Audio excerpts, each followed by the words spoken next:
Hi student, welcome back to my YouTube channel. इस video में हम लोग ट्रिगोनोमेट्री का एक्सरसाइज 8.1 का क्वेश्चन सोल्व करेंगे। तो इसमें टोटल है 10 क्वेश्चन, 10 या 11 क्वेश्चन। सारा क्वेश्चन को हम बारी बारी से देखेंगे। स्टार्ट करते हैं आज का क्लास क्वेश्चन नंबर 1 से। इन ट्रायंगल क्वेश्चन नंबर 1 में ट्रिगोनोमेट्री में हम 6 ट्रिगोनोमेट्रिक रेशियो के बारे में पढ़े थे। उसके लिए एक फॉर्मूला भी हम पढ़े थे कि पंडित बोला पंडितान से हर हर भोला। तो इसका क्या मतलब होता था कि ये जो फर्स्ट वाला पी बाई एच ये देगा साइन का, बी बाई एच कॉस का और पी बाई बी टेन का। और साइन का रिवर्स जो होता है कॉसेक होता है, कॉस का रिवर्स सेक होता है और टेन का रिवर्स कॉट होता है। मतलब एक ये तीनों का यूज करके हम सारा ट्रिगोनोमेट्रिक रेशियो को डिफाइन कर सकते हैं। तो यहाँ पे फर्स्ट क्वेश्चन में है in triangle A B C right angled at B. Trigonometry हमेशा राइट एंगल में यूज होता है। तो एक राइट एंगल ट्रायंगल है ए बी सी,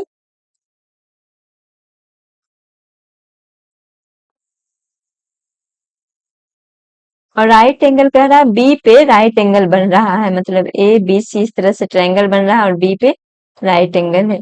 इसमें दिया है ए बी कितना है 24 और बी सी 7। तो हमको दो साइड मालूम है ट्रिगोनोमेट्रिक, सारा ट्रिगोनोमेट्रिक रेशियो फाइंड आउट करने के लिए तीनों साइड मालूम होना चाहिए। तो ए सी जो हो रहा है इसमें देख रहे हैं कि ए सी में हो जाएगा, हाइपोटेनस हो रहा है तो ए बी का स्क्वायर प्लस बी सी का स्क्वायर।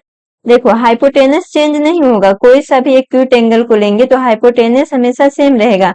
बेस और परपेंडिकुलर आपस में एक्सचेंज होगा। जैसे ए बी का वैल्यू कितना है 24 का स्क्वायर और बी सी का वैल्यू 7 का स्क्वायर। 24 का स्क्वायर करेंगे तो आ जाएगा 24 आ जाएगा 576। 5767 का स्क्वायर 49। ये दोनों को ऐड करेंगे तो आ जाएगा 526। तो AC अब आ गया 25 सेंटीमीटर। हमको फाइंड आउट क्या करना है, डिटरमाइन साइन ए। फर्स्ट में दिया है साइन ए और कॉस ए को फाइंड आउट करना है। तो फर्स्ट क्वेश्चन में देख लेते हैं साइन ए।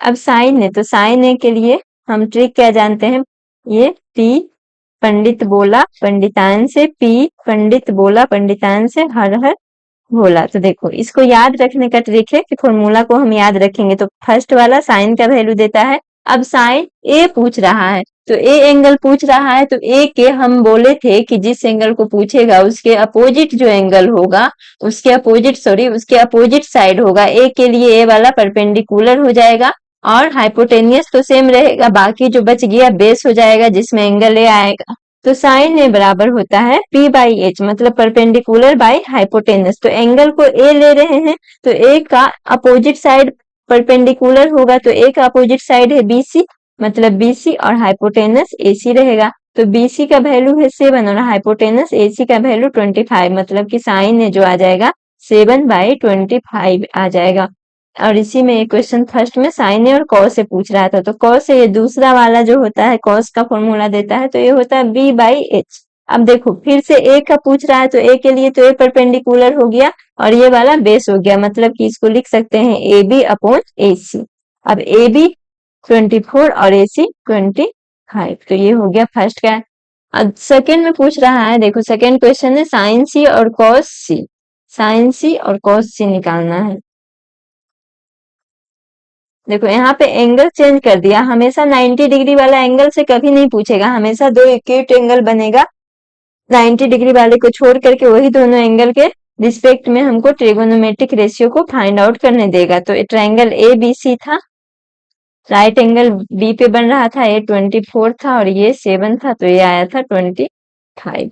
तो अब यहाँ से पूछ रहा है साइन सी। साइन सी होगा वही पी बाई एच, क्योंकि साइन का फॉर्मूला होता है परपेंडिकुलर बाई हाइपोटेनियस। अब सी का एंगल पूछ रहा है, तो सी एंगल से हम देखेंगे कि इस ट्रायंगल में सी एंगल से परपेंडिकुलर कौन होगा, तो जो सी के अपोजिट साइड होगा। तो अपोजिट साइड मतलब जिस साइड में सी ना आए तो क्या आ जाएगा ए बी, और हाइपोटेनस तो फिक्स रहेगा ए बी अपॉन ए सी। तो ए बी का वैल्यू आ गया, इसमें पूछ रहा था फर्स्ट में साइन सी और दूसरा क्वेश्चन यहाँ पे ये कॉस सी पूछ रहा था, कॉस सी न कि साइन सी। तो ए बी का वैल्यू आ गया 24 और ये आ गया 25 और कॉस सी जो आएगा वो आ जाएगा B by H. Base upon hypotenuse. तो इसके लिए एक ये परपेंडिकुलर हो गया, तो बाकी साइड जो बच गया वो बेस हो गया। तो बेस कितना आ जाएगा, BC अपॉन BC, और BC आ गया 7/25। तो ये था फर्स्ट का क्वेश्चन नंबर सेकंड का आंसर। देखो इसमें भी एंगल के अकॉर्डिंग एंगल हम अलग लिए थे। यहाँ पे साइन ए का वैल्यू आया 7/25, लेकिन उसी ट्रायंगल में अगर हम एंगल चेंज किए हैं तो उससे वैल्यू भी चेंज हो गया है। तो साइन सी का वैल्यू आ गया है 24/25। ध्यान वही रखना है कि जिस एंगल से रिलेटेड रेशियो पूछेगा उसके अपोजिट साइड वाला परपेंडिकुलर हो जाएगा, और AC तो जो हाइपोटेनस सेम रहेगा, बाकी एक साइड जो बच जाएगा वो बेस हो जाएगा। नेक्स्ट क्वेश्चन है question number second. In figure 8.13, figure दिया हुआ 8.13 राइट एंगल ट्रायंगल है। Find tan P and cot R। तो देखो ये PQ सबसे जो लॉन्ग साइड होता है ये परपेंडिकुलर हो गया PQ, और ये वाला बेस हो जाएगा। तो QR जो हम इस ट्रायंगल में सबसे पहले तीनों साइड मालूम करेंगे, तो QR जो हो जाएगा PR का स्क्वायर पाइथागोरस थ्योरम से माइनस PQ का होल स्क्वायर।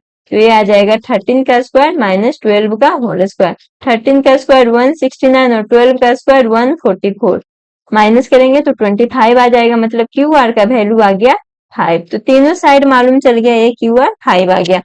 फाइंड आउट क्या करना है, tan P minus cot R। तो सबसे पहले tan P देखेंगे। tan P, अब P वाले एंगल को ले रहे हैं तो P के अपोजिट वाला हो जाएगा परपेंडिकुलर। तो tan P हम जानते हैं कि होता है परपेंडिकुलर बाई बेस, ये होता है।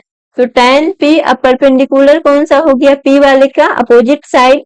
तो अपोजिट साइड QR है, तो QR परपेंडिकुलर हो गया, और बेस जो बच गया हाइपोटेनस को छोड़ के, तो ये आ गया PQ। QR का वैल्यू 5 और PQ का वैल्यू 12। tan P आ गया। उसी तरह से cot R निकालेंगे, तो cot R बराबर tan का रिवर्स होता है फॉर्मूला, मतलब बेस बाई परपेंडिकुलर हो जाएगा। अब बेस tan R वाला जब एंगल को लेंगे तो इसके अपोजिट वाला एंगल ये वाला परपेंडिकुलर हो जाएगा, और नीचे जो बच गया वो बेस हो जाएगा। तो cot R जो भी हो जाएगा QR अपॉन PQ। तो ये भी आया 5/12। तो देखो tan P minus cot R, angle अलग अलग लेने से यहाँ पे दोनों का वैल्यू सेम आया है, tan P minus cot R। अब tan P का भी वैल्यू आया 5/12 और cot R का भी वैल्यू आया है 5/12। तो यहाँ से ये 0 आ गया, मतलब इस ट्रायंगल में tan P minus cot R equal to 0। ये क्वेश्चन नंबर सेकंड का आंसर था। इसी तरह से नेक्स्ट क्वेश्चन है question number third. Sine A equal to दिया हुआ है 3/4। Calculate cos A and tan A. cos A बराबर फॉर्मूला जानते हैं, बेस बाई हाइपोटेनस। तो यहाँ से ट्रायंगल बना लेंगे, ए मतलब एक्यूट एंगल होगा, और कोई सा भी एक ABC, या फिर इधर से बनाया है ABC ये वाला एंगल। तो साइन ए इक्वल टू 3/4। तो यहाँ से हम जानते हैं साइन ए का फॉर्मूला होता है परपेंडिकुलर बाई हाइपोटेनियस। तो हाइपोटेनियस ये वाला साइड हो गया, ये तो फिक्स रहता है, 4 आ जाएगा। अब परपेंडिकुलर, अब ये एंगल लिए हैं तो इसके अपोजिट साइड परपेंडिकुलर हो जाएगा, जिसमें ये नहीं आ रहा है तो ये BC में नहीं आ रहा, तो ये वाला 3 आ गया। तो अब AB फाइंड आउट करेंगे, तो AB इक्वल टू हो जाएगा ट्रायंगल में AC स्क्वायर माइनस BC का होल स्क्वायर। तो AC कितना है, 4 का स्क्वायर माइनस 3 का होल स्क्वायर। ये आ गया 16 माइनस 9, और ये 16 में से 9 जाएगा तो √7, मतलब AB का वैल्यू √7 आ गया। फाइंड आउट क्या करना है, cos ए। तो cos ए जो हो जाएगा, ए ही एंगल लिया है तो इसके सामने वाला ए परपेंडिकुलर ए बेस हो जाएगा। तो AB base by height hypotenuse, तो AB अपॉन AC। अब AB का वैल्यू आ गया √7 और AC दिया है 4, तो ये cos ए का वैल्यू आ गया। इसी तरह से tan ए को एक तरह से और हम बना सकते हैं, tan A equal to formula होता है sin A upon cos A. देखो क्यों होता है, क्योंकि साइन ए को हम क्या लिखते हैं, परपेंडिकुलर बाय हाइपोटेनस, और cos ए को base by hypotenuse. Hypotenuse hypotenuse cut गया तो ये आता है परपेंडिकुलर बाय बेस। यहाँ से भी हम डायरेक्टली लिख सकते हैं, ए एंगल लिया है तो परपेंडिकुलर इसके लिए BC हो जाएगा और बेस AB हो जाएगा। तो BC अपॉन AB, BC 3 है और AB √7 है, तो ये आ गया। और इस वाला फॉर्मूला से साइन ए और cos ए दोनों का वैल्यू मालूम है, तो साइन ए की जगह पे साइन ए का वैल्यू रखेंगे, ये आ जाएगा tan A equal to sine A upon cos A. तो और इसको ये भी आंसर, यही आंसर आएगा। दूसरे मेथड से भी साइन ए का वैल्यू 3/4 दिया था और cos ए आया है √7/4। तो यहाँ से भी देखो 4 4 कैंसिल हो गया, मतलब 3/√7। हमको जहाँ पे साइन ए कॉस से पता रहेगा और tan ए निकालने कहेगा तो डायरेक्ट हम दोनों को डिवाइड करके भी निकाल सकते हैं, या फिर फॉर्मूला से परपेंडिकुलर बाई बेस करके भी निकाल सकते हैं। क्वेश्चन नंबर नेक्स्ट है 4। Given 15 cot A equal to 8। क्या दिया हुआ है? 15 cot A इक्वल टू 8।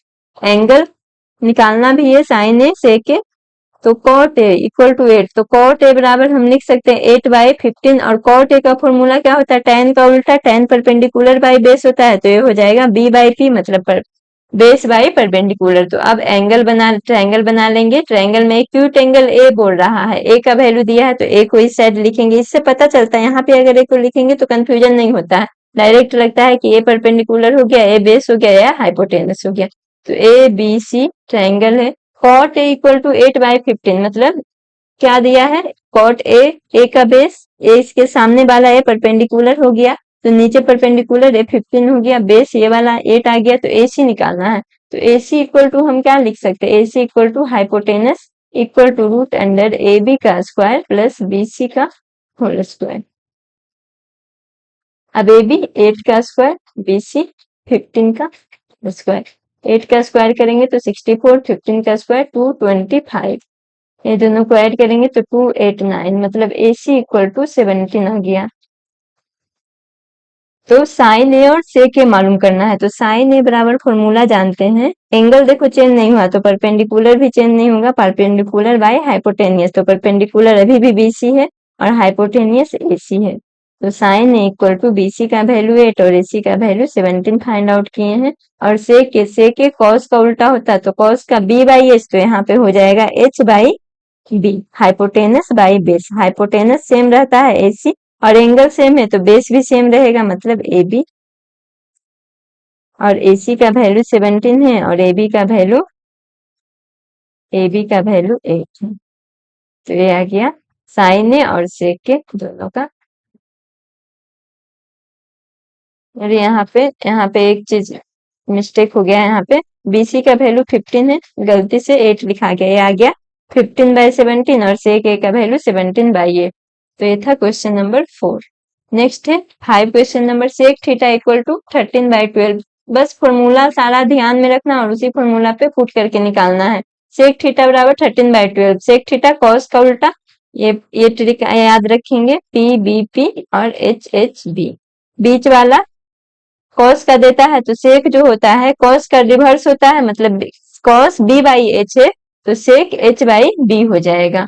तो यहाँ से देखेंगे कि हाइपोटेनस मालूम है और बेस मालूम है, तो इससे परपेंडिकुलर निकल जाएगा √H² माइनस B का स्क्वायर। अब H स्क्वायर तो 13 का स्क्वायर माइनस 12 का स्क्वायर, 13 का स्क्वायर 169, 12 का स्क्वायर 144, ए 25 आ जाएगा और 5, तो परपेंडिकुलर आ गया 5। अब कितना परपेंडिकुलर आ गया? 5, बेस से 12 और हाइपोटेनस से 13। निकालना क्या है? कैलकुलेट और अदर ट्रिगोनोमेट्रिक रेशियो। तो टोटल 6 ट्रिगोनोमेट्रिक रेशियो होता है, एक तो दिया हुआ, बाकी निकालना है तो हम बारी बारी से निकालेंगे। सबसे फर्स्ट क्या होता है? साइन, जो एंगल दिया है, बाकी कुछ नहीं दिया, मतलब जो यहाँ पे एंगल है वही एंगल लेंगे, साइन थीटा लेंगे, तो साइन थीटा इक्वल टू होता है परपेंडिकुलर बाय हाइपोटेनस, तो परपेंडिकुलर 5/13। दूसरा निकालेंगे तो cos theta base by hypotenuse, base by hypotenuse मतलब कि 12/13। टेन थीटा तो परपेंडिकुलर अपॉन बेस, तो परपेंडिकुलर है 5 और बेस है 12। उसी तरह से आगे साइन का रिवर्स कोसेक, तो कोसेक थीटा साइन का डायरेक्ट रिवर्स हो जाएगा, P/H है तो ये हो जाएगा H/P, हाइपोटेनस बाई परपेंडिकुलर, मतलब 13/5। उसी तरह से सेक तो मालूम ही है, सेक थीटा निकालने की जरूरत नहीं, एक मालूम है, बाकी 5 और निकालना है। तो कॉट थीटा टेन थीटा का रिवर्स हो जाएगा, मतलब B/P, तो B का वैल्यू 12 और P का वैल्यू 5। तो ये बाकी पांचों other trigonometric ratio find out हो गया। नेक्स्ट क्वेश्चन है क्वेश्चन नंबर 6। क्या कर रहा है कि if angle A and B are acute angle such that cos A equal to cos B। Triangle बना लेते हैं, ए बी एक्यूट एंगल है, मतलब इसका क्या कहने का मतलब है कि बाकी जो बच गया ट्रायंगल में C जो 90 डिग्री होगा, A और B एक्यूट एंगल होगा, मतलब 90 डिग्री से लेस होगा। Such that cos a equal to cos b दिया हुआ, cos a equal to cos b मालूम है, तो cos a सबसे पहले cos a निकालेंगे, तो cos a बराबर फॉर्मूला होता है बेस बाई हाइपोटेनस, तो हाइपोटेनस तो देख रहे हैं ए बी है। अब ए पूछ रहा है तो ए के लिए परपेंडिकुलर हो जाएगा इसका अपोजिट साइड मतलब बी सी, और ये अगर परपेंडिकुलर हुआ तो बेस ये वाला हो जाएगा, तो बेस की जगह पे लिख सकते हैं ए सी बाई ए बी, और AC का value AC by AB value नहीं मालूम है तो डायरेक्ट ऐसे ही रहने देते हैं। उसी तरह से cos B के लिए दूसरा फिगर बना लेते हैं, क्योंकि एंगल चेंज हो गया तो परपेंडिकुलर और बेस चेंज हो जाएगा। अब इसके लिए परपेंडिकुलर ये हो जाएगा और बेस ये हो जाएगा ACB, तो cos B equal to B by H, और H तो फिक्स ही रहेगा तो B बाई H, अब B आ गया BC अपॉन AB, और दिया क्या है also cos A equal to cos B, तो यहाँ से देखो तो cos A के जगह पे AC अपॉन AB लिखेंगे और cos B के जगह पे BC अपॉन AB लिखेंगे, तो यहाँ से देख रहे हैं कि AB कैंसिल हो जाएगा, मतलब AC इक्वल टू BC आ रहा है। और देखो तो हमको प्रूव करना था कि angle B equal to angle C, यहाँ से देखेंगे angle A equal to angle B, मतलब जो दोनों एक्यूट एंगल बन रहा है ट्रायंगल में वो इक्वल है, तो एक्यूट एंगल अब कैसे इक्वल होगा, AC अपॉन AC और BC इक्वल है, AC और BC, ये वाला साइड और ये वाला साइड इक्वल है, तो हम जानेंगे कि एक आइसोसेलेस ट्रायंगल बन गया, और आइसोसेलेस ट्रायंगल में जब दो साइड इक्वल होता है तो दोनों का अपोजिट एंगल भी इक्वल होता है, तो AC का अपोजिट एंगल कौन सा नहीं बच रहा है, तो B, AC का अपोजिट एंगल B हो जाएगा, और BC का अपोजिट एंगल A हो जाएगा, तो angle A equal to B, और हम लिख सकते हैं angle A equal to angle B, क्यों हुआ, क्योंकि opposite angle of equal side से, दो साइड इक्वल था तो दोनों एंगल अपोजिट, उसका जो अपोजिट एंगल होगा वो भी आपस में इक्वल होगा, यही प्रूव करना था, तो ये था क्वेश्चन नंबर 6 प्रूव।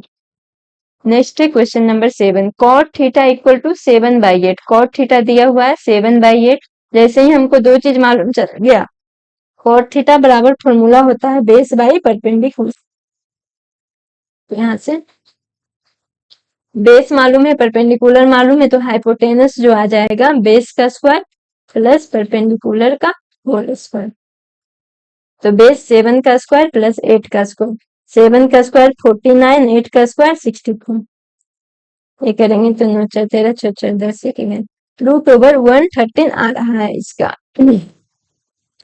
तो इवेल्युएट क्या करना, 1 plus sine theta into 1 minus sine theta by 1 plus cos theta into 1 minus cos theta, देखो 1 प्लस साइन थीटा फर्स्ट में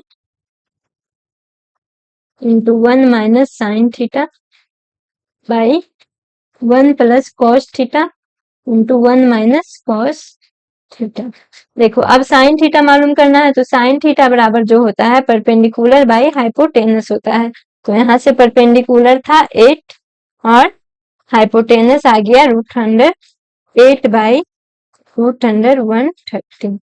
उसी तरह से cos थीटा आ गया बेस बाई हाइपोटेनस, तो बेस बाई हाइपोटेनस कहने का मतलब 7 बाई यहाँ पे 7 अपॉन √130, तो जो अब क्वेश्चन में पूछ रहा है उसके जगह पे पुट कर सकते हैं, तो इसको लिख सकते हैं 1 plus 8 by √100 130 into 1 minus 8 upon √100 130 by 1 plus 7 upon √100 130 into 1 minus 7 upon √100 130, तो यहाँ से देख रहे हैं a plus B into A minus B का फॉर्मूला हो रहा है, तो a plus B A minus B कितना होता है A square minus B square, तो a के जगह पे 1 है 1 का स्क्वायर माइनस b के जगह पे 8 बाई √100 130 का होल स्क्वायर है, नीचे अभी आ जाएगा वही है a plus B into A minus B, तो 1 का होल स्क्वायर माइनस 7 बाई √130 का होल स्क्वायर। अब इसको सोल्व कर देंगे तो यहाँ से आ जाएगा 1 माइनस 8 का स्क्वायर 64, और रूट यहाँ से नीचे वाला का स्क्वायर होगा तो रूट खत्म हो जाएगा, बाई 1 माइनस 7 का स्क्वायर 49 बाई 130, अब दोनों में 113 एलसीएम ले लेंगे, तो अगर 113 एलसीएम लेंगे तो यहाँ पे बचेगा 113 माइनस 64, और नीचे अगर एलसीएम लेंगे तो यहाँ पे बचेगा 113 माइनस 49 बाई 113। अब बच क्या रहा, 113 minus 64 by 113 minus 49,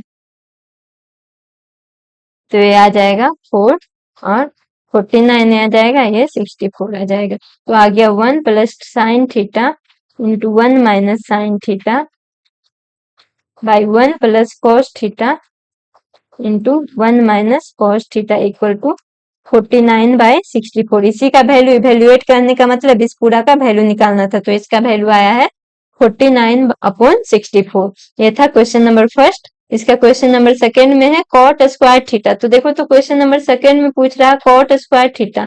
cot square theta कहने का मतलब क्या है कि कॉट थीटा का होल स्क्वायर निकालना है। तो कॉट थीटा का वैल्यू तो पहले से ही मालूम है, मतलब 7/8 का होल स्क्वायर, 7 का स्क्वायर 49/64। तो यही आ गया, ये क्वेश्चन नंबर सेकंड का आंसर था। नेक्स्ट है question number 8। If 3 cot A, क्या दिया है, 3 कॉट ए इक्वल टू 4। तो यहाँ से कॉट ए का वैल्यू निकालेंगे 4/3। अब कॉट ए मतलब दो चीज मालूम चल गया, कॉट बेस बाई परपेंडिकुलर। तो यहाँ से बेस कितना है 4 और परपेंडिकुलर 3, तो हाइपोटेनस जो हो जाएगा root over B square plus B square. तो रूट ओवर बी स्क्वायर मतलब 4 का स्क्वायर प्लस 3 का स्क्वायर, ये आ जाएगा 16 प्लस 9, 16 प्लस 9 रूट ओवर 25। तो हाइपोटेनस आ गया 5।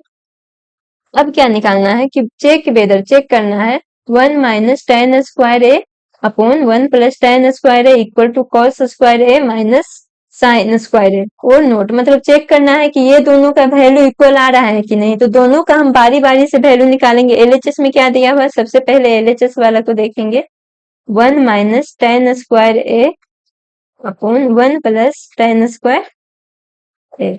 तो इसका वैल्यू आ जाएगा 1 माइनस टेन ए, कितना आ जाएगा, तो टेन ए जो होता है कॉट ए का जस्ट अपोजिट, मतलब कॉट ए अगर 4/3 है तो टेन ए हो जाएगा 3/4।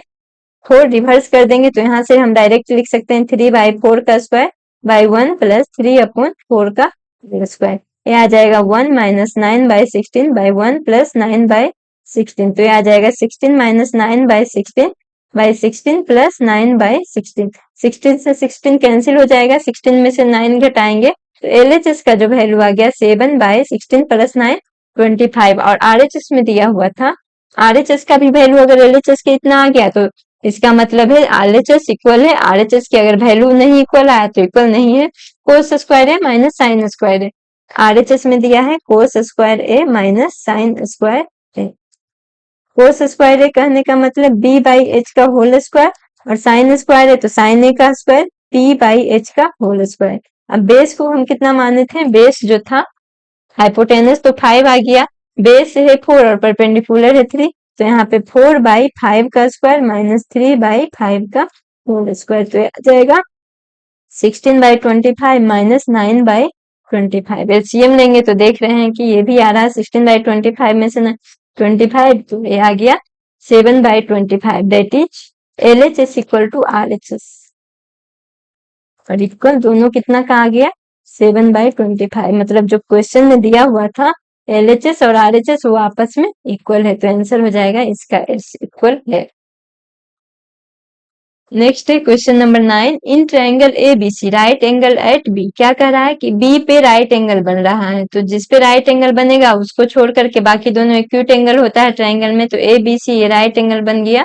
tan ए इक्वल टू, अब यहाँ से ए लिए हैं तो यहाँ से tan ए इक्वल टू 1/√3, तो tan ए इक्वल टू इसके सामने वाले परपेंडिकुलर हो जाएगा, और ये तो हाइपोटेनस ऑब्वियस है, और ये वाला बेस हो जाएगा। अब यहाँ से देख रहे हैं कि tan ए इक्वल टू 1/√3 है, मतलब परपेंडिकुलर अपॉन बेस से 1/3, तो हाइपोटेनस जो हो जाएगा p का स्क्वायर प्लस b का स्क्वायर, p जो है 1 का स्क्वायर प्लस √3 का होल स्क्वायर। तो ये आ जाएगा रूट ओवर 1 प्लस 3, 1 प्लस 3 कहने का मतलब रूट ओवर 4, तो हाइपोटेनस आ गया 2। अब फर्स्ट क्वेश्चन में पूछ रहा है कि sine A into cos C, first question में है sine A into cos C plus cos A into sine C, इसका वैल्यू निकालना है। तो देखो ए वाला तो लिए हैं, एक में ए को, तो ये परपेंडिकुलर हो गया, ये बेस हो गया, तो साइन ए इंटू, और जब सी को लेंगे तो देखो सी को अगर लेंगे सी वाले एंगल को, ए एंगल सी है तो इसके सामने ए परपेंडिकुलर हो जाएगा, और ये वाला बेस हो जाएगा। तो अभी इसका वैल्यू कितना था, यहाँ देखो ये परपेंडिकुलर है तो इसका वैल्यू 1 आ गया। ट्रायंगल में वैल्यू तो चेंज नहीं होगा, ये √3 था और ये था 2। तो यहाँ पे वैल्यू भी तो वही रहेगा 1। ये ट्रायंगल का साइड का वैल्यू चेंज नहीं करेगा, बस नाम चेंज हो जाएगा। जो परपेंडिकुलर था अब वो यहाँ पे बेस हो गया, और हाइपोटेनस तो दोनों में सेम रहेगा। तो साइन ए इक्वल टू इस ट्रायंगल से लिखेंगे, साइन ए क्या होता है, perpendicular by hypotenuse. Cos C A वाले ट्रायंगल से हो जाएगा A B C. Cos C equal to होता है base by hypotenuse, plus cos A equal to base by hypotenuse sine C perpendicular by hypotenuse. यहाँ पे ए वाले को 1 मान लेते हैं और सी वाले को 2 मान लेते हैं। ए वाले को 1 और सी वाले को 2। तो यहाँ से देखो तो 1 मतलब ये फर्स्ट वाला ट्रायंगल है और 2 मतलब ये सेकंड वाला ट्रायंगल है। तो यहाँ से P1 जो आ जाएगा, P1 नीचे वाला था तो यहाँ पे 1/2, और B2 जो था B2 यहाँ से B नीचे वाला है तो 1/2। हाइपोटेनस तो सेम रहेगा। B1 इसमें B1 जो था √3 और हाइपोटेनस 2, और इसमें P2 ये वाला ट्रायंगल में तो ये √3/, तो आ गया 1/4 प्लस 3/4 मतलब 4/4। तो वैल्यू आ गया 1 आंसर फर्स्ट का। क्वेश्चन नंबर सेकेंड में देखते हैं, cos A into cos C minus sine into sine C. Cos A into cos C minus sign A into sine सी। देखो कॉस ए का वैल्यू ये वाला है मतलब √3, इसी क्वेश्चन से देख लेते √3। कॉस सी का वैल्यू 1/2, साइन ए का वैल्यू 1/2 और साइन सी का वैल्यू √3/2। हमको निकालना नहीं पड़ा, इसी में सारा वैल्यू हम लिखे हुए हैं तो वो पुट कर देते हैं। यहाँ से आ गया √3/4 माइनस √3/4 इक्वल टू 0। तो सेकेंड क्वेश्चन का आंसर आ गया 0 और फर्स्ट क्वेश्चन का आंसर 1। नेक्स्ट है question number 10। In triangle P Q R right angle at Q. क्या कह रहा है, पी क्यू आर एक ट्रायंगल है, राइट एंगल क्यू पे बन रहा है। तो पी क्यू आर,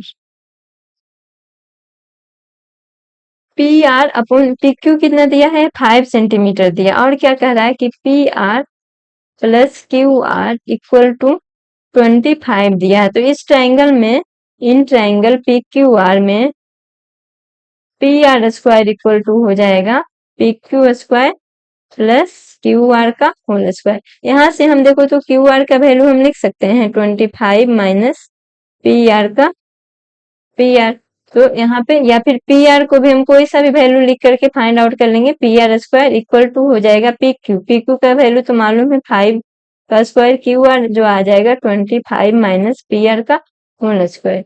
ये बच जाएगा P R square equal to 25, इसको ए माइनस बी का होल स्क्वायर पे तोड़ेंगे तो 625 प्लस पी आर का स्क्वायर और माइनस 25 इंटू 2 मतलब 50 पी आर। तो यहाँ से पी आर स्क्वायर कैंसिल हो गया। अब ये 50 पी आर इधर चला जाएगा तो प्लस में आ जाएगा 50 P R equal to 625 plus 25, 625 plus 25 जो आ जाएगा ये आ जाएगा 650। तो यहाँ से 0 0 कैंसिल हो गया, पी आर इक्वल टू आ गया 65/5। 65/5 कहने का मतलब पी आर 13 आ गया, तो क्यू आर जो हो जाएगा 25 माइनस 13। एक वैल्यू ये आ गया, ये दूसरा वैल्यू है। तो पी आर के जगह पे 13 लिख देते हैं और क्यू आर के जगह पे 12। अब क्वेश्चन आगे देखते हैं, आगे क्या कह रहा है। ये हमको तीनों साइड मालूम चल गया, sine P cos P and tan P.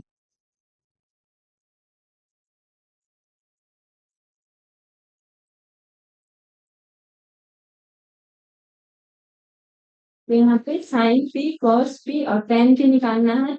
तो साइन पी, अब पी इक्वल टू, अब इसमें देखेंगे पी वाले एंगल से सारा पूछ रहा है तो इसके लिए ये परपेंडिकुलर हो जाएगा और ये वाला बेस हो जाएगा, ये हाइपोटेन्यूज पे सेम रहेगा। तो यहाँ से देखेंगे साइन पी इक्वल टू क्या आ जाएगा, यहाँ से इधर बनाते हैं sine P equal to perpendicular by hypotenuse. तो पी के लिए, पी एंगल के लिए परपेंडिकुलर ये वाला है क्यू आर मतलब 12/13। अब कॉस पी एक वैल्यू तो ये आ गया cos P equal to b/h। तो पी एंगल के लिए परपेंडिकुलर था तो बेस 5 वाला हो जाएगा मतलब कि कॉस पी इक्वल टू 5/13। और tan p जो हो जाएगा परपेंडिकुलर बाय बेस, तो परपेंडिकुलर था 12 और बेस 5। तो ये तीनों sin p cos p और tan p का वैल्यू फाइंड आउट हो गया।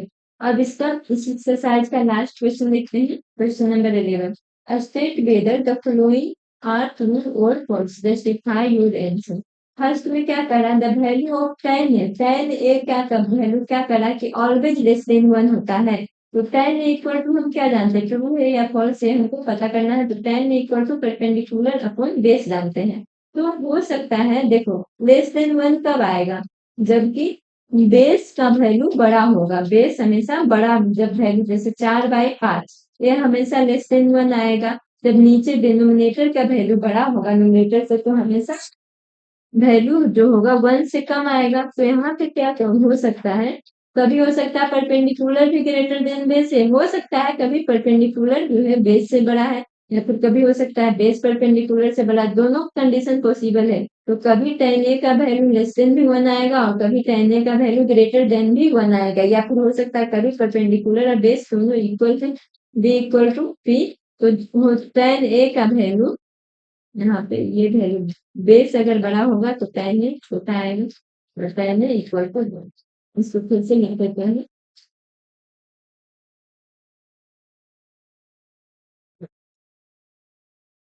जब परपेंडिकुलर ऊपर वाला न्यूमरेटर बड़ा है और तो हमेशा वैल्यू जो होगा 1 से ज्यादा आएगा। जब डिनोमिनेटर बेस बड़ा है तो वैल्यू लेस देन 1 आएगा, इक्वल है तो वैल्यू इक्वल टू 1। मतलब तीनों कंडीशन पॉसिबल है। इसमें क्या कर रहा है कि हमेशा लेस देन 1 आता है, तो हमेशा लेस देन 1 नहीं आएगा, जिसकी वजह से यह स्टेटमेंट फॉल्स हो गई। क्या कर रहा है कि sec a equal to 12/5 for some value of angle b। क्या कह रहा है कि sec a इक्वल टू 12/5 आता है। तो यहाँ पे हम जानेंगे कि sec a इक्वल टू जो होता है, sec cosec का अपोजिट होता है, सॉरी cos का अपोजिट होता है, तो cos का अपोजिट जो होगा हो जाएगा हाइपोटेनस अपॉन बेस। तो यहाँ से देख रहे हैं कि हाइपोटेनस 12 है और बाय बेस 5 है, तो किसी भी ट्रायंगल में हाइपोटेनस ऑलवेज ग्रेटर देन होता है बेस। तो ये कंडीशन पॉसिबल है, मतलब कि हाइपोटेनस बड़ा है बेस से, तो हो सकता है कोई सा भी ट्रायंगल में sec a का वैल्यू 12/5 हो सकता है। तो ये है। थर्ड में क्या करा कि cos a is application used for cosecant of angle है। क्या करा, cos से, तो cos से कोसाइन को, कोसाइन को हम लोग लिखते हैं cos, और कोसेकेंट को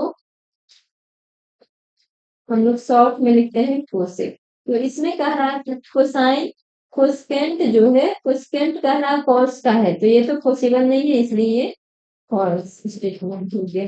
फोर में cot a is the product of cot and a। तो cot a में क्या कर रहा है, cot a, फोर में cot a इस प्रकार से कर रहा है कि cot टू a ऐसे होता है, तो ये तो नहीं होता है। a क्या होता है, cot इंटू एंगल है, ये वाला एंगल को रिप्रेजेंट करता है, तो ये भी फॉल्स हो गया।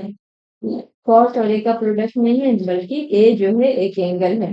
क्वेश्चन नंबर 5 में साइन थीटा इक्वल टू 4/3। अब देखते हैं क्वेश्चन नंबर 5 में साइन थीटा इक्वल टू 4/3। अब इसको ट्रू या फॉल्स बताना, तो साइन थीटा इक्वल टू हम जानते हैं होता है परपेंडिकुलर बाय हाइपोटेनस। तो यहाँ पे 4/3 है, तो ये गलत हो जाएगा। क्यों, क्योंकि हाइपोटेनस हमेशा जो hypotenuse is always greater than perpendicular, तो हाइपोटेनस हमेशा परपेंडिकुलर से बड़ा होना चाहिए, और 3 जो है लेस देन है 4 से, 3 लेस देन है 4 से, तो इसीलिए ये कंडीशन पॉसिबल नहीं है, तो ये भी स्टेटमेंट फॉल्स हो गया। ये था इस एक्सरसाइज का लास्ट क्वेश्चन। नेक्स्ट वीडियो में हम लोग अगले एक्सरसाइज पे सोल्व